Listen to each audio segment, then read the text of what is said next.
കാറ്റത്തെ കിളിക്കൂട് സീരിയലിന്റെ latest episode review ആണ് പറയുന്നത്. അങ്ങനെ നിധി വർക്ക് ചെയ്യുന്ന ആ ഒരു ഓഫീസിലെ സ്റ്റാഫ് എംഡിയും അതുപോലെ തന്നെ ദിവ്യയും കൂടി കിളിക്കൂട്ടിലേക്ക് വരികയാണ്. അവിടെയുള്ളവരൊക്കെ നിധി അവർക്ക് സിദ്ധാർത്ഥ സാറിന് പരിചയപ്പെടുത്തി കൊടുക്കുന്നുണ്ട്. കൂട്ടത്തിൽ സുധീഷിനെ കണ്ട് ദിവ്യ ഇതാരാണ് എന്ന് ചോദിക്കുമ്പോൾ ഇത് തന്റെ കസിനാണെന്ന് നിധി മറുപടി നൽകി. ഇത് കേട്ട സുധീഷ് ആകെ ടെൻഷനായി. അവർ അവിടെ നിന്ന് പോയ ശേഷവും സുധീഷ് ആലോചിക്കുന്നത് നിധി പറഞ്ഞ ആ ഒരു കാര്യമായിരിക്കും. ഞാൻ അവളുടെ കസിനാണെന്നാണല്ലോ അവൾ പറഞ്ഞ് പരിചയപ്പെടുത്തിയത്. അതൊട്ടും ശരിയായില്ല. അവളിങ്ങനെ എല്ലാവരോടും കസിനാണെന്ന് പറഞ്ഞു നടന്ന എൻ്റെ അവസ്ഥ എന്തായിരിക്കും? സുധീഷ് നേരെ സുഭാഷേട്ടൻ്റെ അടുത്തേക്ക് ചെന്നു. സുഭാഷേട്ടാ, ഒന്ന് ഇങ്ങോട്ടേക്ക് വന്നേ, എനിക്ക് നിങ്ങളോടൊരു കാര്യം പറയാനുണ്ട്.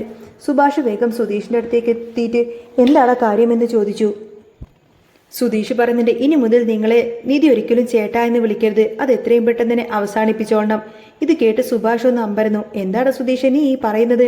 അവൾ വന്നതു മുതൽ എന്നെ ചേട്ടാ എന്ന് തന്നെയല്ലേ വിളിക്കുന്നത്? അതിനിപ്പോൾ എന്താ നിനക്ക് പ്രശ്നം? അത് വലിയ പ്രശ്നം തന്നെയാണെന്ന് സുധീഷ് തറപ്പിച്ചു പറഞ്ഞു.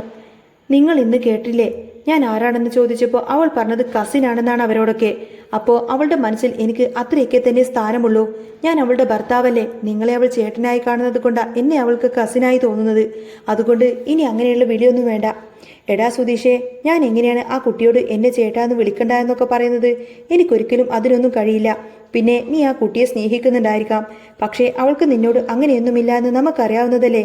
ചേട്ടൻ എന്ത് പറഞ്ഞിട്ടും കാര്യമില്ല. ഞാൻ പറയുന്നത് നടന്നേ പറ്റൂ. അവൾ ഇനി നിങ്ങളെന്ന് ചേട്ടാ എന്ന് വിളിക്കരുത്. അത് നിങ്ങൾ അവളെ കൊണ്ട് സമ്മതിച്ചേ തീരൂ എന്നൊക്കെ പറയും. ഇല്ലെങ്കിൽ എൻ്റെ സ്വഭാവം മാറും. ഇന്നിവിടെ വന്ന എംഡി ഉണ്ടല്ലോ സിദ്ധാർത്ഥ്, അവൻ അവളെ നോക്കുന്നതൊന്നും ശരിയല്ല. അവളെ സൈറ്റ് അടിക്കുന്നത് പോലെയാണ് അവൻ്റെ ഒരു നോട്ടം തന്നെ. മിണ്ടാതിരിക്കടാ. നിധിയെക്കുറിച്ച് നീ എന്തൊക്കെയാണ് ഈ പറയുന്നത്? ഇതിനു മുൻപ് ഓഫീസിൽ നിന്നും ആരോ വിളിച്ചെന്നൊക്കെ കേട്ട് നീ അവിടെ ചെന്നിട്ട് ഇതിനോടകം ബഹളം വെച്ചതല്ലേ? അതെ, അതെനിക്കന്ന് പറ്റിയ അബദ്ധമായിരുന്നു. പക്ഷേ ഇത് ഞാൻ നേരിട്ട് കണ്ടതാണ്. അതുകൊണ്ട് ഞാൻ വിശ്വസിക്കും.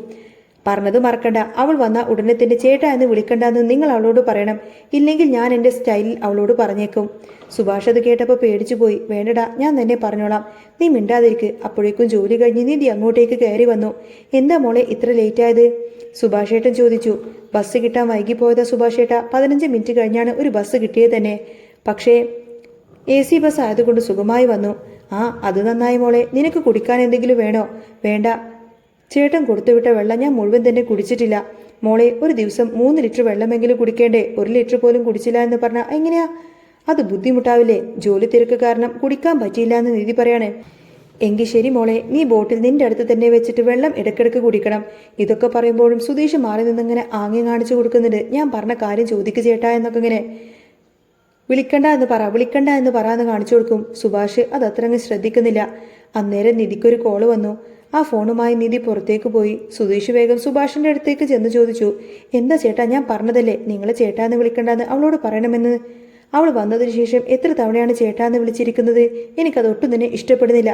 പോരാത്തതിന് നിങ്ങൾ അവൾക്ക് എന്തോരം ഉപദേശങ്ങളാ കൊടുക്കുന്നത്. എടാ, ഞാൻ അങ്ങനെയാണ്. ആ കുട്ടിയുടെ മുഖത്ത് നോക്കി അങ്ങനെയൊന്നും പറയരുത് എന്നൊന്നും എനിക്ക് പറയാൻ പറ്റുന്നില്ല. പറ്റണം, പറ്റിയേ തീരൂ. ദേ അവള് വരുന്നുണ്ട്, പെട്ടെന്ന് പറഞ്ഞോ.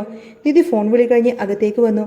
സുഭാഷേട്ടാ, ഞാനിതാ വരുന്നു എന്നൊക്കെ പറഞ്ഞ് ബാഗെടുത്ത് നേരെ റൂമിലേക്ക് പോവാൻ നിന്ന നിധിയെ സുഭാഷേട്ടൻ്റെ മുഖത്ത് ഒരു വിഷമം കണ്ടു നിന്നു. എന്തു പറ്റി സുഭാഷേട്ടാ? എല്ലാവരും എന്താ ഇങ്ങനെ വിഷമിച്ച് നിൽക്കുന്നത്? എന്നോട് എന്തെങ്കിലും സുഭാഷേട്ടനോട് പറയാനുണ്ടോ? എല്ലാവരും പരസ്പരം നോക്കി നിൽക്കാണ്. സുധീഷ് ദൂരെ നിന്നും ആംഗ്യം കാണിച്ചിങ്ങനെ പ്രേരിപ്പിച്ചു. സുഭാഷ് കുറച്ച് ധൈര്യം സംഭരിച്ചു. നിധി, നീ ഇനി മുതൽ എന്നെ ചേട്ടാ എന്ന് വിളിക്കരുത് എന്ന് പറയും. ഇത് കേട്ടപ്പോൾ നിധി ആകെ ഞെട്ടിപ്പോയി. എന്താ സുഭാഷേട്ടൻ പറഞ്ഞത്? എന്നെ ഇനി ചേട്ടാ എന്ന് വിളിക്കണ്ട എന്ന്? നിന്റെ ചേട്ടനൊന്നുമല്ലല്ലോ ഞാന്. ഇത് കേട്ട നിധി ഇങ്ങനെ അന്തം വിട്ട് സുഭാഷിനെ തന്നെ ഇങ്ങനെ നോക്കി നിൽക്കാണ്. എന്നാൽ ഇത് കേട്ടപ്പോൾ സുധീഷിന് ഒരുപാട് സന്തോഷമായി. സുഭാഷ് ചേട്ടൻ പറഞ്ഞത് കാര്യം തന്നെയല്ലേ? നിന്റെ സ്വന്തം ചേട്ടൻ വീട്ടിലുണ്ടല്ലോ, അവരെയല്ലേ നീ ചേട്ടാന്ന് വിളിക്കേണ്ടത്? പെട്ടെന്ന് ആരും പ്രതീക്ഷിക്കാതെ തന്നെ നിധി പൊട്ടിക്കരയാൻ തുടങ്ങി. കരച്ചിൽ കണ്ട് എല്ലാവർക്കും വല്ലാത്ത വിഷമമായി. എന്തിനാ മോളെ നീ ഈ കരയുന്നത് എന്ന് സുഭാഷ് ചേട്ടൻ ചോദിച്ചു. സുഭാഷ് ചേട്ടൻ എന്നോട് ഇങ്ങനെയൊക്കെ പറഞ്ഞല്ലോ. ചേട്ടൻ എപ്പോഴും പറയാറില്ലേ പിറക്കാതെ പോയ അനിയത്തിയാണ് ഞാൻ എന്ന്. അതുകൊണ്ടല്ലേ ഞാൻ ചേട്ടനെ ചേട്ടാ എന്ന് വിളിക്കുന്നത്. വീട്ടിൽ എനിക്ക് എല്ലാവരും ഉണ്ട്, പക്ഷേ അവരൊക്കെ മറന്നുകൊണ്ടാണ് ഞാനിപ്പോൾ നിങ്ങളുടെ കൂടെ ഇവിടെ നിൽക്കുന്നത്. അച്ഛനായിട്ടും അമ്മയായിട്ടും ചേട്ടനായിട്ടും എല്ലാവരും ഞാൻ കാണുന്നത് സുഭാഷ് ചേട്ടനെയാണ്. എനിക്കൊരു പ്രശ്നം വന്നാൽ കൂടെ ഉണ്ടാവുമെന്ന് കരുതി ചേട്ടൻ തന്നെ എന്നോട് ഇങ്ങനെ പറഞ്ഞല്ലോ എന്നൊക്കെ പറഞ്ഞ് നിധി പൊട്ടിക്കരയാണ്. സുഭാഷിനെ അത് കണ്ടിട്ട് ഒട്ടും തന്നെ സഹിക്കാൻ കഴിഞ്ഞില്ല. മോളെ, നീ കരയല്ലേ മോളെ, നീ കരയരുത്. നിന്റെ കരച്ചിൽ കണ്ട ഞാനും അങ്ങ് കരഞ്ഞു പോകുമെന്നൊക്കെ പറഞ്ഞ് സുഭാഷേട്ടന് വിഷമമായി. നീ ഇങ്ങനെ കരഞ്ഞാൽ നിനക്ക് വല്ലതും പറ്റും, എനിക്ക് പേടിയാണ്. എടാ നികേഷേ, ഹരീഷേ, ഒന്ന് പറയടാ അവളോട് കരയല്ലേ എന്ന്. ഇതൊക്കെ കണ്ടിട്ട് സുധീഷിന് ഭയങ്കര അങ്ങ് ദേഷ്യം വന്നു. സുഭാഷേട്ടൻ പെട്ടെന്ന് പറഞ്ഞു, നിധി, നീ എന്നെ എന്താന്ന് വെച്ചാൽ വിളിച്ചോ, എനിക്കൊരു പ്രശ്നവുമില്ല. നീ എൻ്റെ അനിയത്തി തന്നെയാണ്. നിനക്ക് എന്ത് പ്രശ്നം വന്നാലും ഞങ്ങൾ എല്ലാവരും നിന്റെ കൂടെ തന്നെ ഉണ്ടാവും. സുധീഷ് തലക്ക് കൈവച്ച് പോയി. ഈ ചേട്ടൻ എല്ലാം കുളമാക്കുമല്ലോ. തനിക്കൊരു കുഞ്ഞുണ്ടായാൽ എൻ്റെ മടിയിലിരുത്തിയിട്ട് പേരിടുമെന്നൊക്കെ പറഞ്ഞ് സുഭാഷ് ഏട്ടൻ അവളെ സമാധാനിപ്പിച്ചു. പിന്നെ എന്തിനാ ചേട്ടാ എന്നോട് ഇങ്ങനെയൊക്കെ പറഞ്ഞത് എന്ന് നിധി ചോദിച്ചപ്പോൾ അത് പിന്നെ വെറുതെ കളിയാക്കാൻ വേണ്ടി പറഞ്ഞതാണെന്ന് സുഭാഷ് ഒപ്പിച്ചുകൊണ്ടങ്ങ് പറഞ്ഞു. ചേട്ടൻ ഏട്ടത്തിയെ ഒരു പ്രാങ്ക് ചെയ്തതല്ലേ എന്ന് നികേഷും കൂട്ടി പറഞ്ഞു. നിധി കരഞ്ഞുകൊണ്ട് റൂമിലേക്ക് പോയി. സുഭാഷ് ഏട്ടൻ പേടിച്ചുകൊണ്ടാണ് നേരെ സുധീഷിനെ നോക്കിയത്. എന്നെ കൊണ്ട് പറ്റുന്നില്ലടാ എന്ന് സുഭാഷ് ഏട്ടൻ പറഞ്ഞപ്പോൾ എൻ്റെ തലയിലെഴുത്തി എന്നൊക്കെ പറഞ്ഞ് സുധീഷ് ദേഷ്യപ്പെട്ട് പുറത്തേക്ക് പോയി.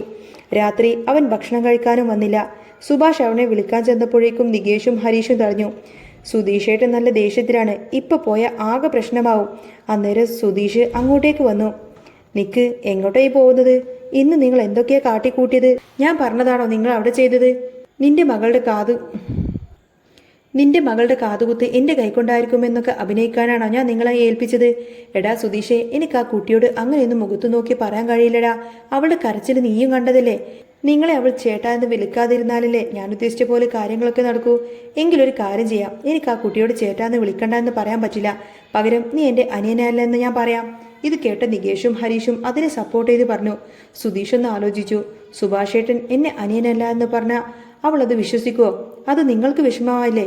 ഏയ്, എനിക്കൊരു വിഷമവുമില്ല. എനിക്ക് ആ കുട്ടിയോട് അങ്ങനെയെന്ന് പറയാനാണ് വിഷമം. സുധീഷിനത് കേട്ടപ്പോൾ ദേഷ്യം വന്നു. അപ്പോൾ നിങ്ങൾക്ക് എന്നോടുള്ള സ്നേഹം ഇത്രയൊക്കെയല്ലേ ഉള്ളൂ? എന്തായാലും നിങ്ങൾ അത് പറഞ്ഞു ഫലിപ്പിക്കുമോ അതോ ഇന്നും കൊളാക്കുമോ? ഇല്ല, ഞാൻ തകർക്കുമെന്നൊക്കെ പറഞ്ഞ് സുഭാഷ് നേരെ അകത്തേക്ക് പോയി. ഇന്ന് എന്തെങ്കിലും നടക്കുമെന്നൊക്കെ കരുതി സുധീഷ് ഇങ്ങനെ സന്തോഷിച്ച് നിൽക്കുകയാണ്. സുഭാഷ് ചേട്ടൻ അവിടെ ചെന്ന് ഇതൊക്കെ ഇങ്ങനെ പറയുമോ എന്ന് നികേഷ് ചോദിച്ചപ്പോൾ നമ്മുടെ ചേട്ടനെ നമുക്കറിയില്ലേ, ഇതൊന്നും അവിടെ ചെന്നാൽ പറയില്ല എന്ന് ഹരീഷും ചിരിച്ചുകൊണ്ട് പറഞ്ഞു. രാവിലെ സുധീഷ് പല്ല് തേക്കാൻ തലേന്ന് പറഞ്ഞതൊക്കെ ഇങ്ങനെ ഓർത്ത് സന്തോഷത്തിൽ ഇങ്ങനെ നിൽക്കുകയാണ്. സുഭാഷേട്ടൻ അങ്ങോട്ടേക്ക് വന്നു. എടാ, ഇന്ന് നമ്മൾ തകർക്കും, പിന്നെ ഇവിടെ എന്തെങ്കിലുമൊക്കെ സംഭവിക്കും, ഹരീഷും കളിയാക്കിക്കൊണ്ട് പറഞ്ഞു. സുഭാഷ് നിധിയെ ഉറക്കെ വിളിച്ചു. നിധി പുറത്തേക്ക് വന്നു. എന്താ ചേട്ടാ, നീ എന്നെ ചേട്ടനായി തന്നെയാണോ കാണുന്നത്? ഞാനൊരു കാര്യം പറഞ്ഞാൽ നീ കേൾക്കോ? എന്താ സംശയം? ഞാൻ ചേട്ടൻ പറയുന്നത് അതുപോലെ തന്നെ അനുസരിക്കുമെന്ന് പറയണ നിധി. മോളെ നിധി, നീ കൂടെ പിറന്നില്ലെങ്കിലും നീ എൻ്റെ സ്വന്തം അനിയത്തി തന്നെയാണ്. നിന്റെ നല്ലതിന് വേണ്ടിയിട്ട് ഞാൻ എല്ലാം പറയാറുള്ളൂ. ഇന്നു മുതൽ നീയും സുധീഷും ഒരുമിച്ച് ജീവിക്കണം. ഇത് കേട്ടപ്പോൾ നിധി ആകെ ഞെട്ടിപ്പോയി. പക്ഷേ സുധീഷ് ചിരിക്കുന്നുണ്ടായിരുന്നു.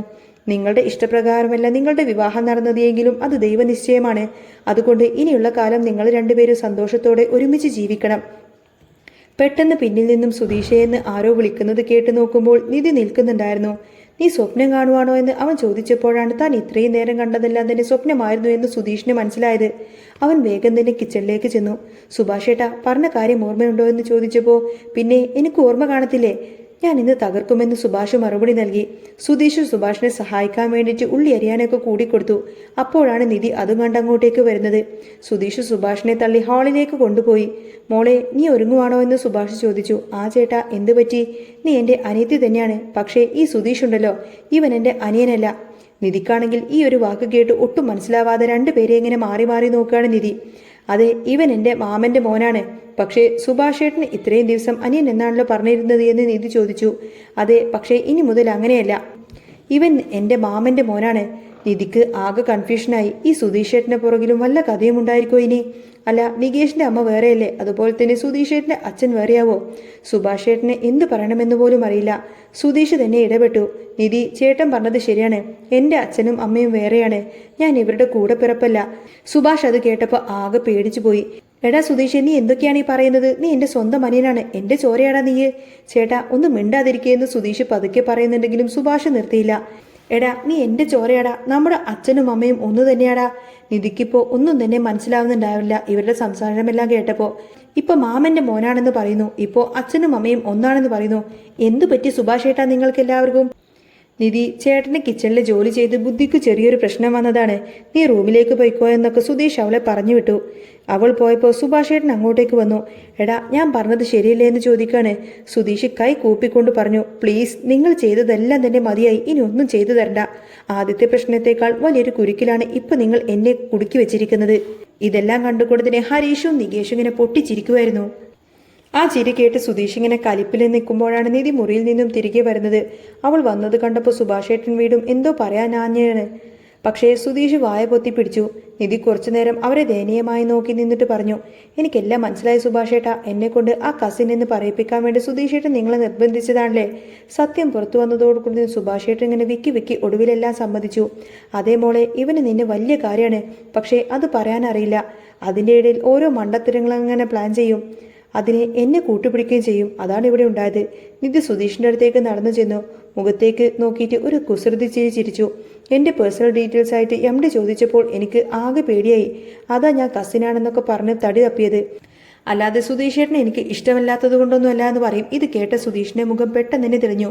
സന്തോഷം കൊണ്ട് എന്ത് ചെയ്യണമെന്നറിയാതെ അവൻ ഇങ്ങനെ നിൽക്കുമായിരിക്കും. ഹരീഷും നികേഷും ഇതെല്ലാം തന്നെ പിന്നിൽ നിന്നിങ്ങനെ കേട്ട് കൈയടിക്കാൻ തുടങ്ങി. സുഭാഷേട്ടൻ ആശ്വാസത്തോടെ ഒരു ദീർഘനിശ്വാസം വിട്ടു.